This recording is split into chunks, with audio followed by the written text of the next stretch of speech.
नमस्कार दोस्तों, मैं नीरज गुप्ता और सोहेल भाई फिर एक बार हमारे साथ में हैं। तो आज का क्या क्वेश्चन है सोहेल भाई? नीरज भाई, मेरा ये सवाल था कि आईपीओ क्या होता है और ये कैसे वर्क करता है। हाँ, बहुत बढ़िया क्वेश्चन। आईपीओ क्या होता है? देखो दोस्तों, जब भी कोई कंपनी पहली बार शेयर मार्केट में आती है लिस्ट होने, जब सेबी उसके सारे डाटा को, सारे जो वो रिकॉर्ड दिखाता है, प्रॉफिट लॉस सब कुछ दिखाता है, और फिर अपने सारे कागज दिखाने के बाद सेबी क्या है कि अपने तरफ से डन कर देती है कि सब कुछ ओके है। तो कंपनी पहली बार जो है शेयर मार्केट या फिर कहे स्टॉक मार्केट में लिस्ट होने को तैयार होती है। तो वो पब्लिक के पास आती है कि मुझे इतना फंड चाहिए। तो अ, जो जो भी है अपने ऑफर को रखती है और एक शेयर का प्राइस डिसाइड करती है। अच्छा। फिर इसके बाद अब वहां पर बोली लगती है कैसे? कि मतलब पब्लिक की भीड़ लगती है कि जिसको लेना है वो आ जाओ। अच्छा। ठीक है, उस रेट से ऊपर या फिर नीचे। नीचे।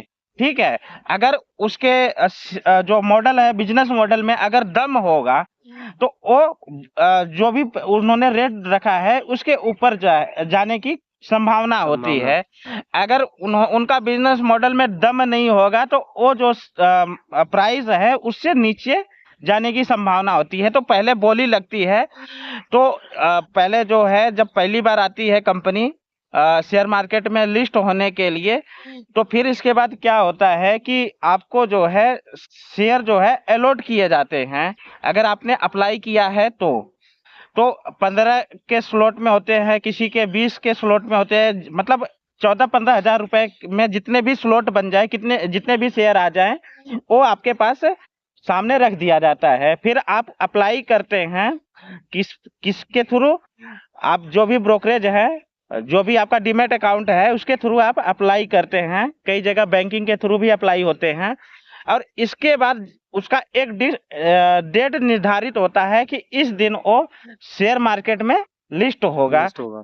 तो फिर आपने अप्लाई कर दिया, आपको अलॉटमेंट हो गई।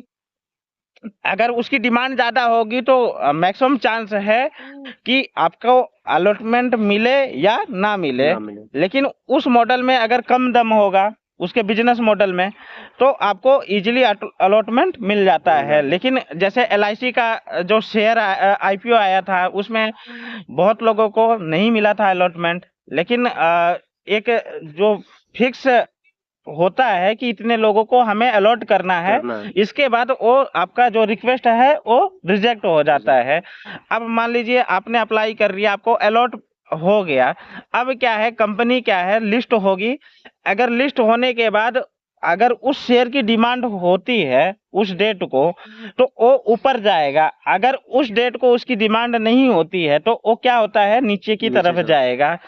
तो आपको पता है ना, जितना ज्यादा डिमांड होगा उतना ज्यादा उसका प्राइस ऊपर बढ़ेगा। चढ़ेगा, और जितना ज्यादा अगर डिमांड नहीं होगा उसका प्राइस नीचे डाउन डाउन जाएगा। जाएगा। तो अभी पिछले 2-3 साल से आईपीओ में एक बूम आया हुआ है कि जो भी आईपीओ आ रहा है और बुल मार्केट में उसे लिस्ट किया जा रहा है। बुल मार्केट का मतलब होता है जब मार्केट ऊपर की तरफ जा रही है, मार्केट में सब कुछ अच्छा है, तो कंपनियां जो हैं यही सब चीजें देखकर एक डेट डिसाइड करती हैं कि इसी डेट को हमें अपने शेयर को लिस्ट करना है पहली बार शेयर मार्केट शेयर में। मार्केट में। समझ में आया सोहेल भाई? समझ गए।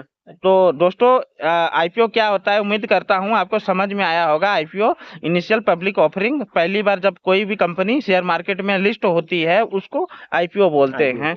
तो और आईपीओ में आपको फायदा भी हो सकता है, नुकसान भी हो सकता है। तो इसीलिए अपने फाइनेंशियल एक्सपर्ट की सलाह पे ही कोई भी आईपीओ में निवेश करिए।